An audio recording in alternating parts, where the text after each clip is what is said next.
Bienvenue sur LinguaWire français B1. Aujourd'hui, nous avons deux histoires. Un incendie en mer dans le détroit du Pas-de-Calais et une enquête sur un incendie criminel près de Spokane.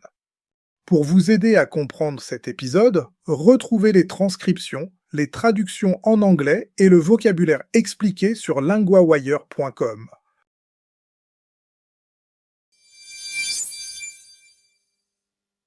Incendie d'un bateau dans le détroit. Plus de 170 migrants secourus.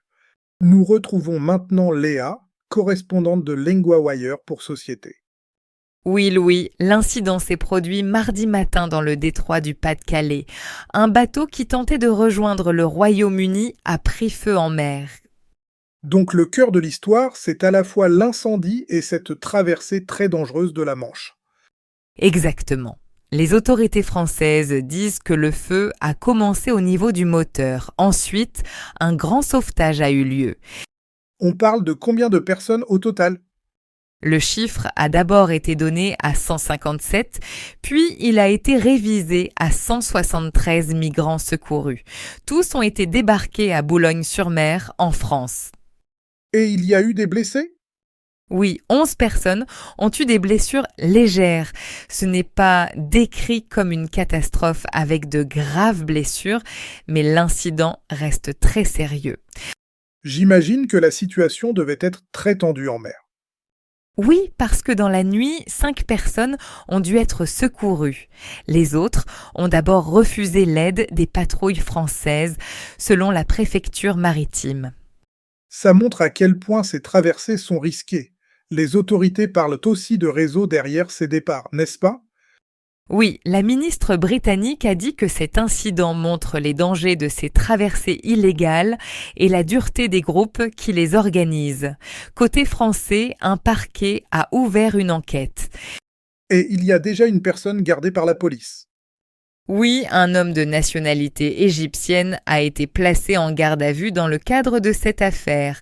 Mais à ce stade, une enquête ne veut pas dire culpabilité. Donc, pour résumer simplement, il y a eu un incendie, un gros sauvetage, puis une enquête. C'est ça, cette affaire rappelle le contraste entre le rêve d'atteindre l'Angleterre et le vrai danger de ces petites traversées en mer.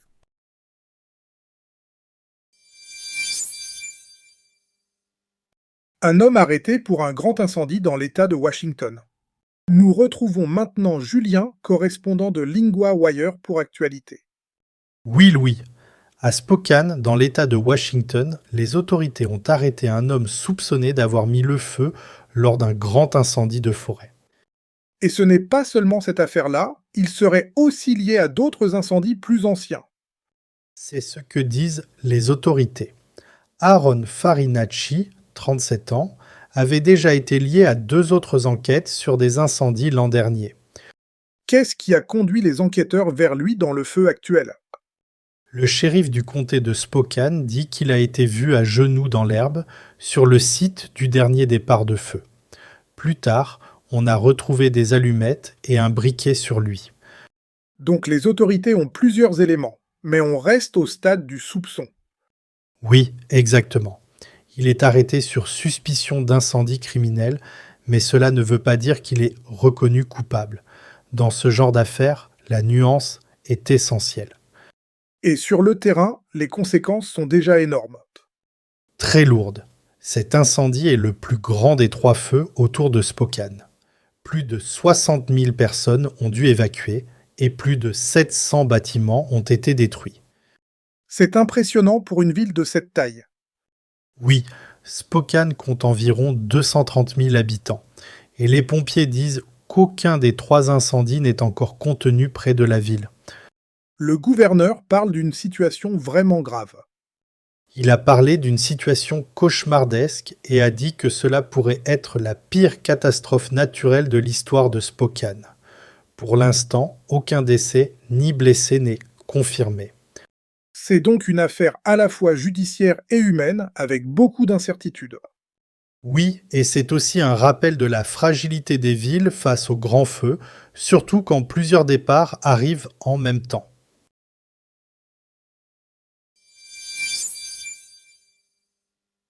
Partons du vocabulaire de l'histoire sur le bateau. Le premier mot est le sauvetage.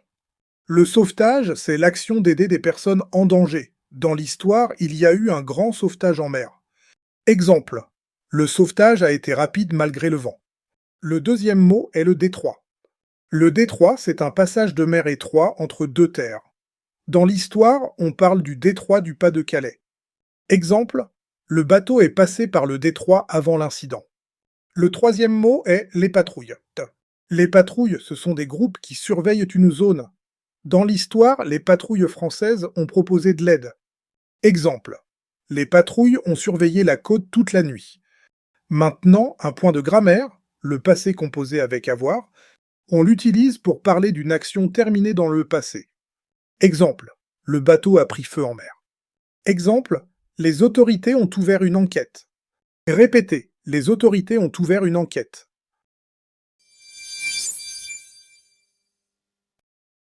LinguaWire isn't only a podcast. Every day, the lead story becomes a personal language lesson in your classroom. Each lesson covers reading, vocabulary, grammar, writing, and listening, all built from today's real news story. Start today on linguawire.com.